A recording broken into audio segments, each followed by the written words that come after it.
afternoon, everyone. My name is Bella Denzar, and I'm Vice Chairman of the National Transportation Safety Board. We are here to investigate yesterday's accident involving a Hawker 125-700A aircraft that crashed into a 4-unit apartment building here in Akron, Ohio. Before I go any further, on behalf of the entire NTSB, I'd like to offer our sincerest condolences to the family and friends of the victims of this tragic accident. Our thoughts are with them during this difficult time. We'd also like to extend our thanks to the local authorities and first responders for all of the assistance they provided to the community and to us. The NTSB is an independent federal agency charged by Congress with investigating every civil aviation accident in the United States and significant accidents in marine, rail, pipeline, and marine. We also issue safety recommendations intended to prevent further such accidents. Our first investigator from Chicago arrived on scene last night. Additional investigators from our headquarters in Washington, D.C. arrived at about 10 a.m. this morning. We began the on-scene of our investigation. The investigator in charge of this accident is with me here today, Mr. Jim Silliman.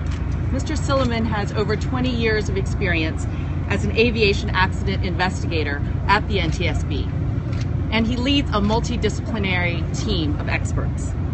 Some of the areas that the NTSB will be examining during this investigation are flight controls, engines, records, weather, air traffic control, and operations. In addition to our investigators, we have a specialist from our Office of Transportation Disaster Assistance. He is working here on scene and coordinating with families, with local and state authorities, with volunteer organizations, and with the companies involved in this accident to provide assistance to all of those who've been affected by this tragedy. Since arriving, our investigators have been briefed by local authorities.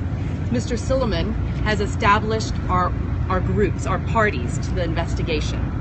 The parties to the investigation are the Federal Aviation Administration, Honeywell, which is the engine manufacturer, and Textron, the holder of the aircraft type certificate. They will provide technical expertise to our investigation. Here's the factual information that we have right now. The charter jet carrying 2 crew members and 7 passengers departed Fort Lauderdale at about 6:30 a.m. on Monday for a flight to Minneapolis, Minnesota.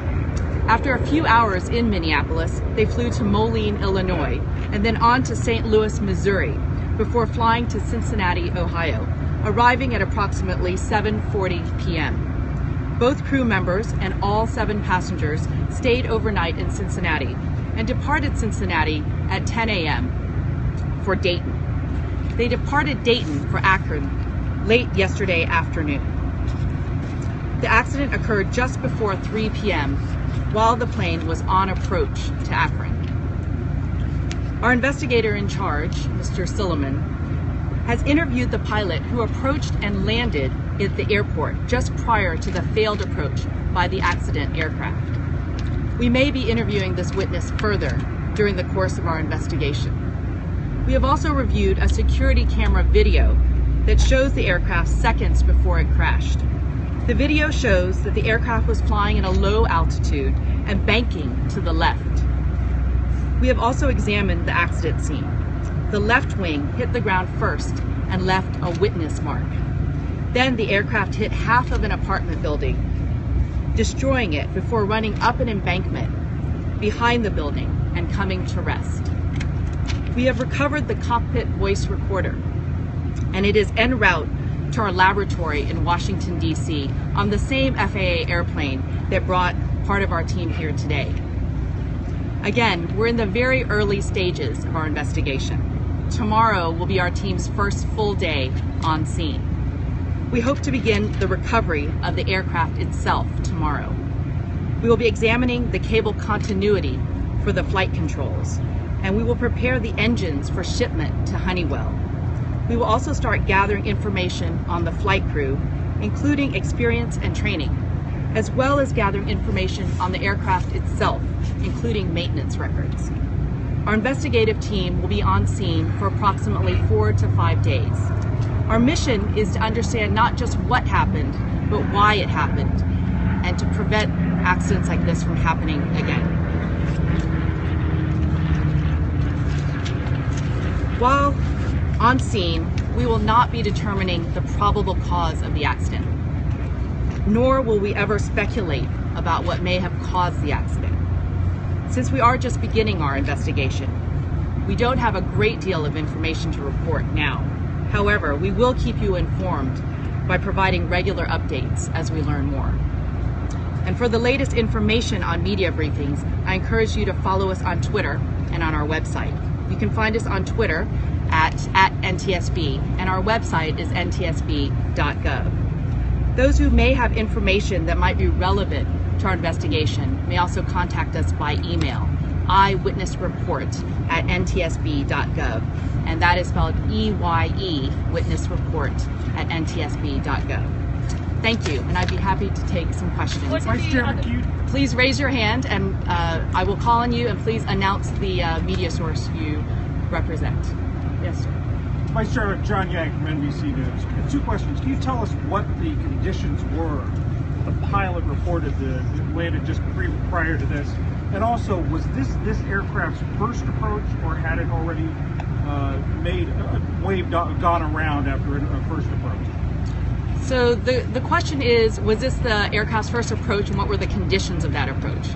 And those are some of the issues that we're looking at. As far as we know, the pilot, this was the first approach, but we'll be looking into all of the records that show and all of the communications that show this.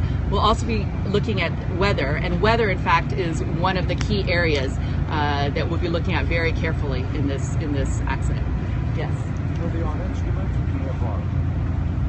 VFR? This aircraft was on. The question is, were they on instruments? And yes, or VFR. And this aircraft was yes, was an instrumented flight. What were the conditions at the time, to your knowledge?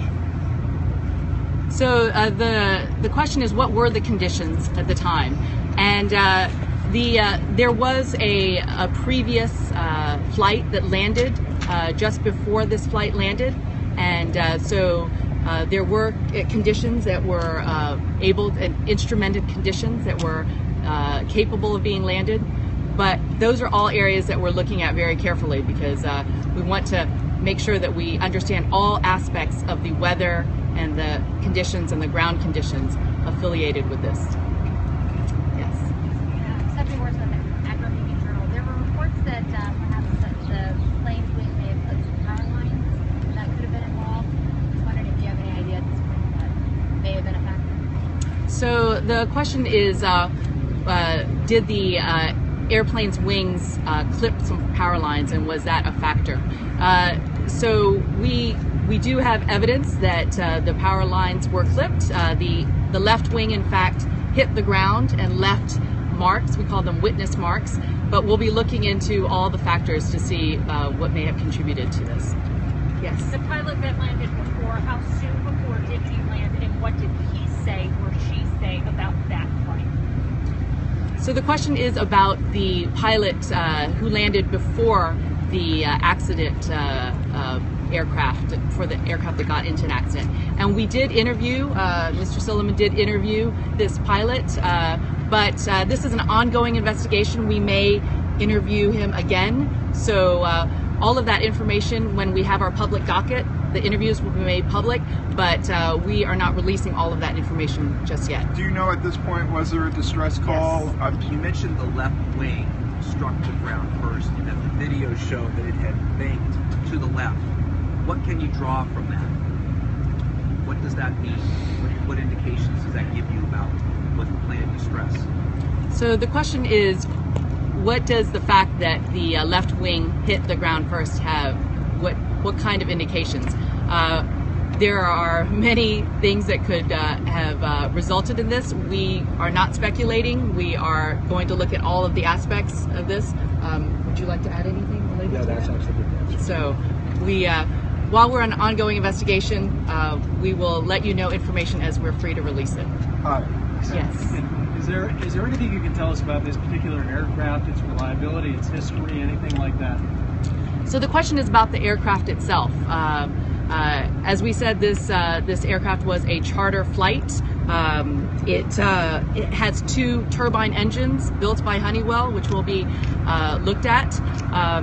But as far as all of the other aspects, we will be looking at every aspect of the aircraft, from its maintenance records, when it was built, any modifications that were made to the types, to how many passengers it could hold. Actually, not just this aircraft. I'm sorry, I should have been more specific. Yeah, I meant that particular model of aircraft, not just specifically in this case. So the question is about this specific model type of aircraft, and we'll be looking at that. So. Thanks. Yes. Hi, Associated Press. Can you tell us anything about communications with the tower at Akron Fulton on this approach? Was there any indication that the pilot and the aircraft was having some sort of trouble or distress? I can take it. Yeah. Sure, I'll let Mr. Silliman take this question. The airport at Akron Fulton does not have a control tower, so they are actually on approach, being controlled by Akron International, and they were given radar vectors to the localizer 2-5 approach.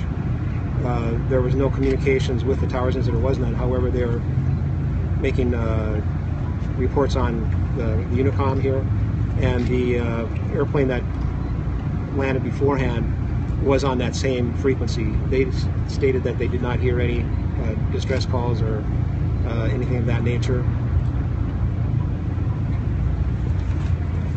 We'll take 2 more questions. So for those of you who might not have heard the question, it's was there any communication with the tower? And Mr. Silliman said that there is no air traffic control tower here, but in this case, we did interview the pilot who landed the aircraft prior to the accident aircraft, and he did relay information about communication.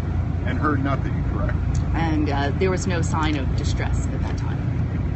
Tim Rodell for National Public Radio.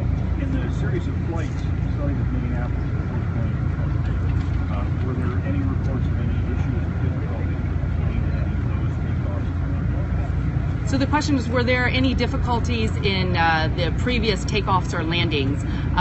We are looking into all of those different takeoffs and landings. We're looking at the entire flight plan, which was reported by this pilot and the crew, and we'll let you know.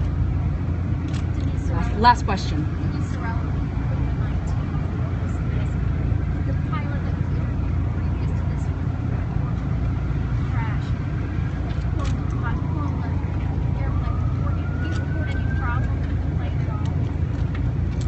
So I believe the question is, was there any problems with the pilot who flew the airplane before him? We have not spoken to that pilot. We spoke to the pilot who flew an aircraft that landed before this aircraft landed. And that's how we were able to get information about some communications and the conditions. Thank you very much. We'll have a briefing tomorrow afternoon.